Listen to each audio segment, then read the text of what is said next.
Hello, xin chào các bạn nha. Hôm nay mình lại đi suối xoay cá, xoay ếch. Ếch ở khe. Hôm nay là các bạn anh em đến đây xoay xem không biết là có hay không. Chân quá. Không được rồi. Đây, đây. Bây giờ trời cũng chưa tối mấy, không biết là ếch khe đã ra chưa.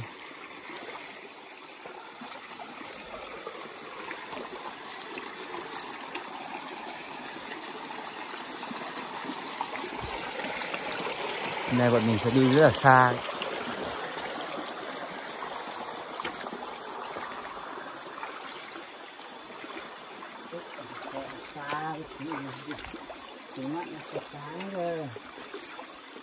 Đúng rồi, ếch thì phải xa xa chứ, xa gần không thấy đâu.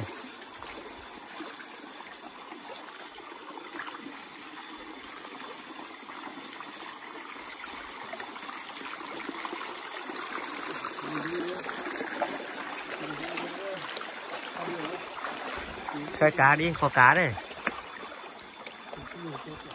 Chấm con cá đi. Bây giờ trời còn sớm, có gì mới xoay cá trước. Muộn muộn xoay ếch. Hạ biển rồi.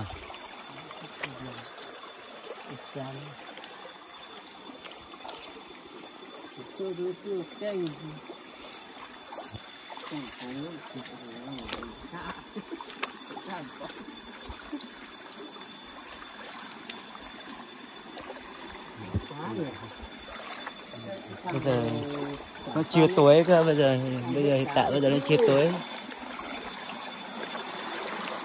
Bốn này nó tới tối đi. Ô đây này, đây này.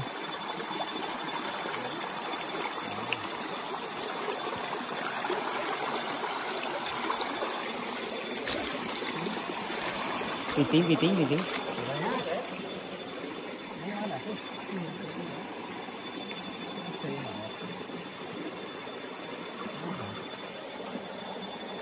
Đây, thấy một con thôi lại thoát mất rồi.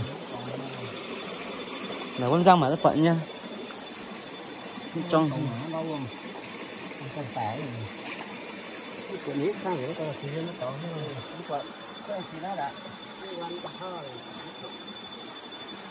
tí nhỉ. Con thế. Này con đầu tiên ra sổng thế này thì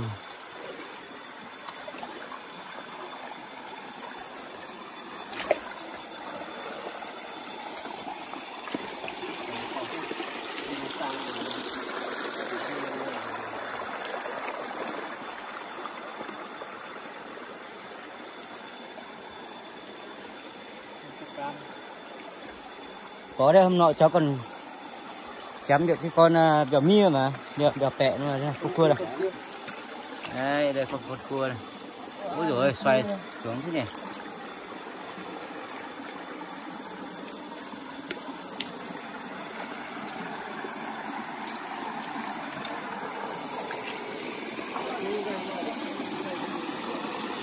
Như bây giờ bị dừng tới mà.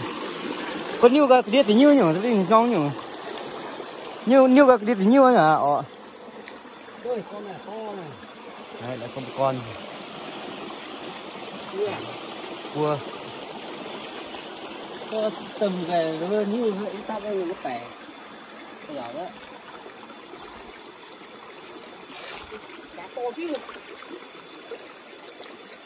Chấm.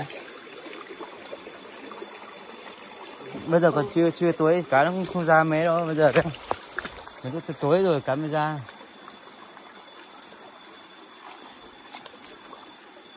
Mình cứ từ từ xoay cá đi. Hôm nọ cháu chấm được nhiều mà, chấm được.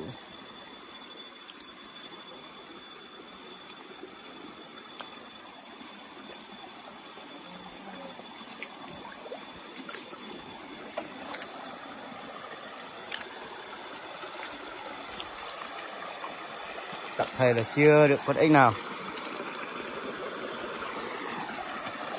Từ rút nhá. Đây các bạn ơi, đây con cá đấy nhá. Đấy, con này là gọi là cá chê. Cá chê khe. Nhiều con vào thế nào? Dần dần là thấy dần đi rồi đấy.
Không.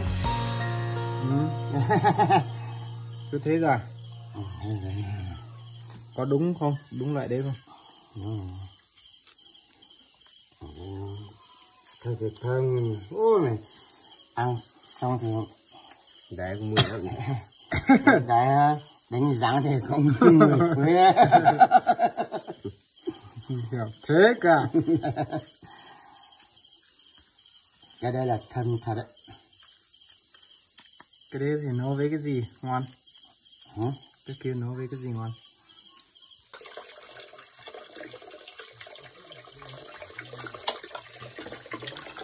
Khá nhiều đấy nhỉ.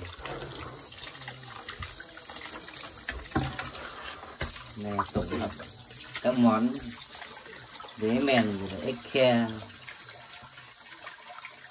Tôi thấy cái giọng mới sao họ. Phụ từ mới đó.